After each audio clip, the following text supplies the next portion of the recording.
Mes chers compatriotes, tous nous avions eu l'occasion de suivre le chef d'État. Message à l'État de la nation adressé au peuple congolais. C'est un bilan d'une carrière. C'est l'ensemble des sacrifices consentis avec leurs faiblesses, leurs atouts. C'est une partie de gestion politique et économique de notre pays, le Congo.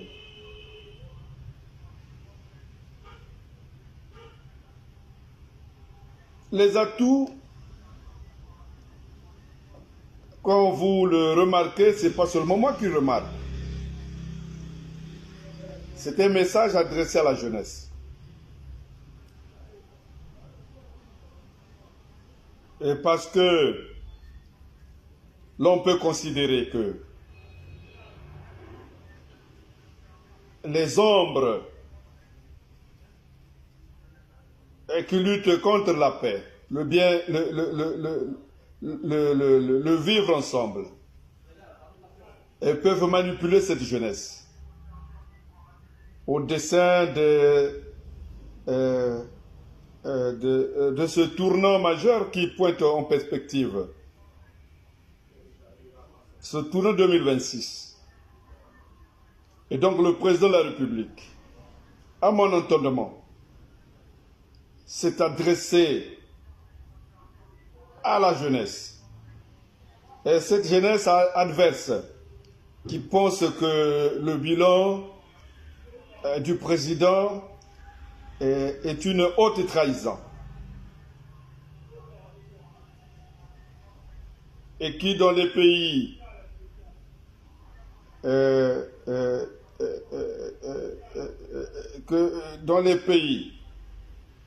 dont la justice est réellement indépendante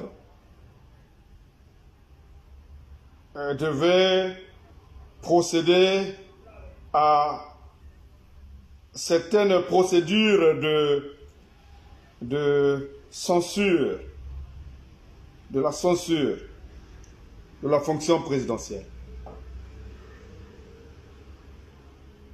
L'autre partie, la jeunesse,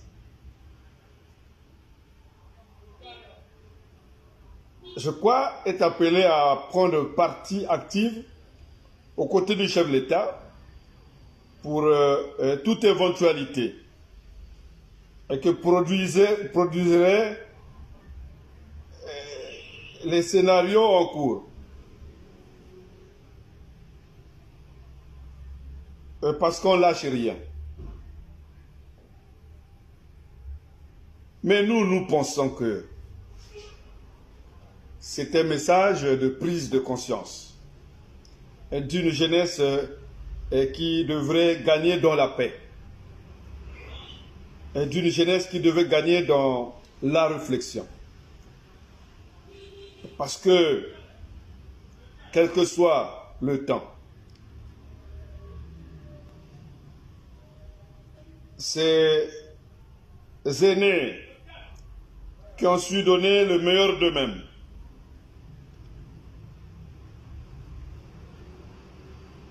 les bons et les malheurs d'avoir rencontré l'impérialiste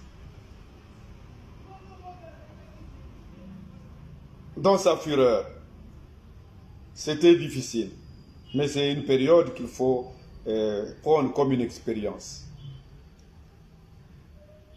Et donc,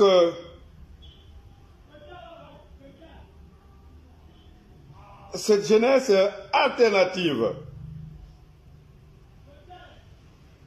à la gestion des aînés ne veut pas tout rejeter en bloc. Il y a matière à réflexion. Et nous ne pouvons pas suivre les calomnies, les incitations à la violence, et les trafics d'influence. Parce que Et Dieu que nous croyons n'a jamais fait d'un homme au demeurant éternel. Chaque être humain fait son temps, son règne et passe. Nous savons que le règne du président, au terme de ce que le Seigneur voudra, arrivera. Mais les principes que nous avons choisis, la démocratie, qui voudrait que chacun se batte autour des élections présidentielles, pour incarner l'avenir du lendemain de notre pays, devait développer des vertus. Parce que la démocratie, nous considérons qu'elle est très mal ancrée dans notre société.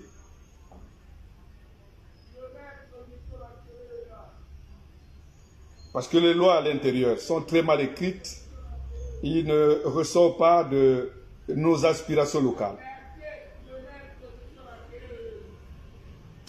Mes chers compatriotes, nous avions déjà assez dit, commenté qu'il faut une transition. Après 2026, il faut une transition. Voilà la sortie médiatique du chef de l'État. Le soleil, la pluie. Tous nous tirons les conséquences.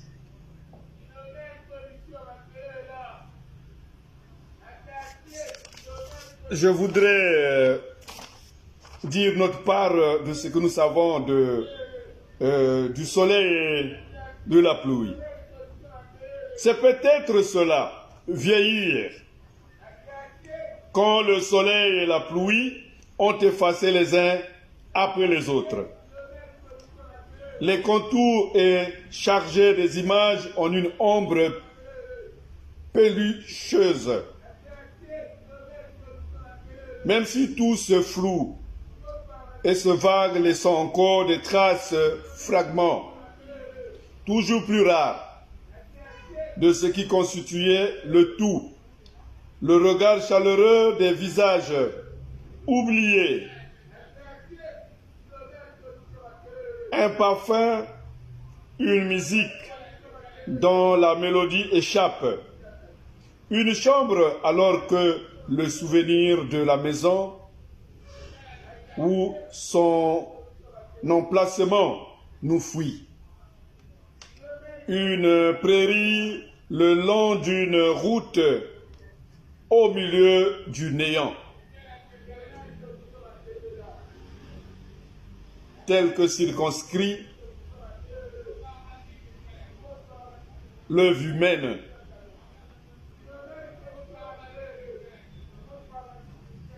Parce que beaucoup de citoyens qui ne croient pas en Dieu se sont versés dans le mensonge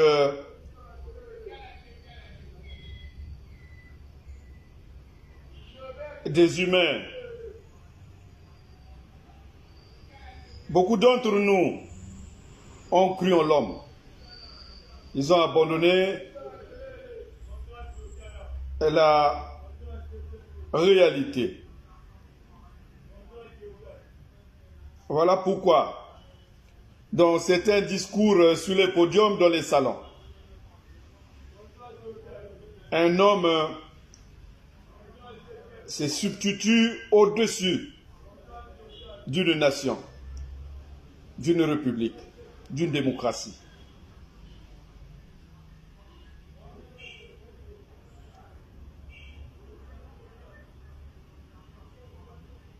Nous croyons que c'est même l'occasion d'une prise de conscience de la jeunesse.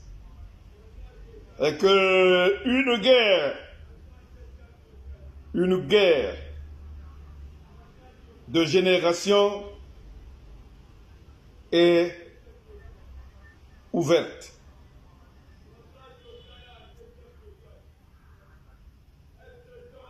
C'est une guerre de génération. Les vieux retraités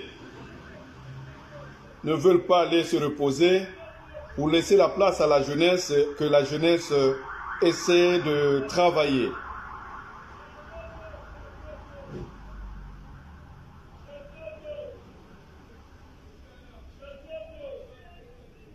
Raison pour laquelle, sur les podiums, vous remarquez que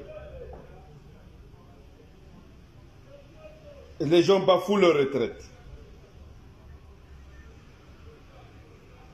La jeunesse devrait se mettre dans la réflexion profonde. Nous n'avons hésité de dire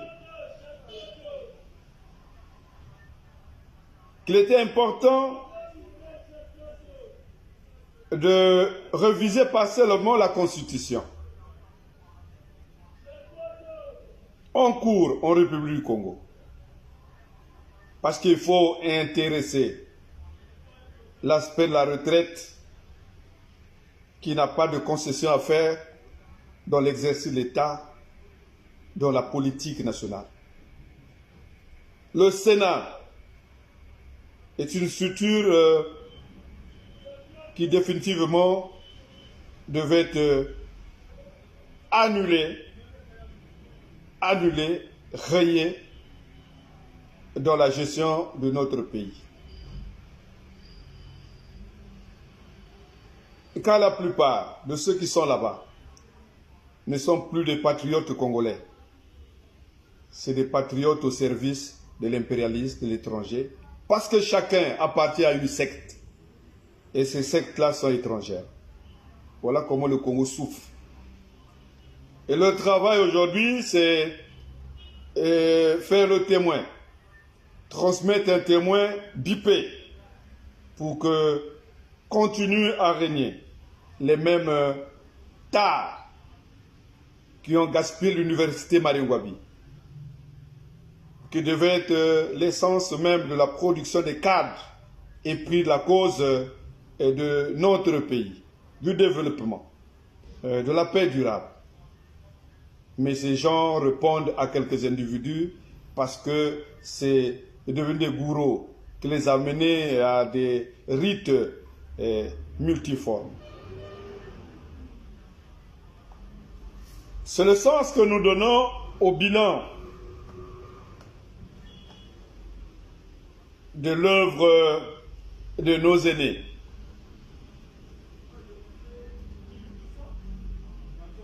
Ils nous diront que c'est un bilan au prix des sacrifices. Nous ne pouvons pas rejeter cet argument. Mais il y a eu trop de ressources naturelles lapidées. Il y a eu trop de dettes. Ce qui laisse entendre que pour reconstruire le Congo, il faut repartir sur les audits.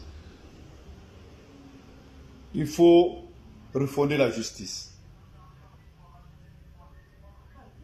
C'est pour cette raison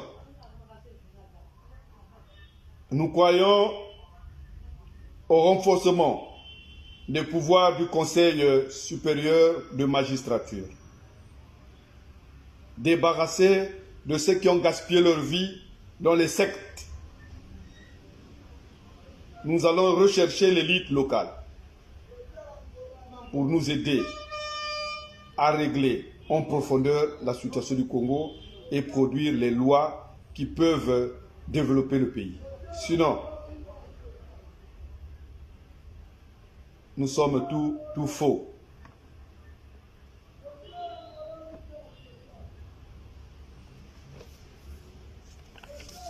C'est le bilan dressé à une catégorie de la population, les retraités. Leur bilan est positif. Pour la jeunesse, c'est une honte.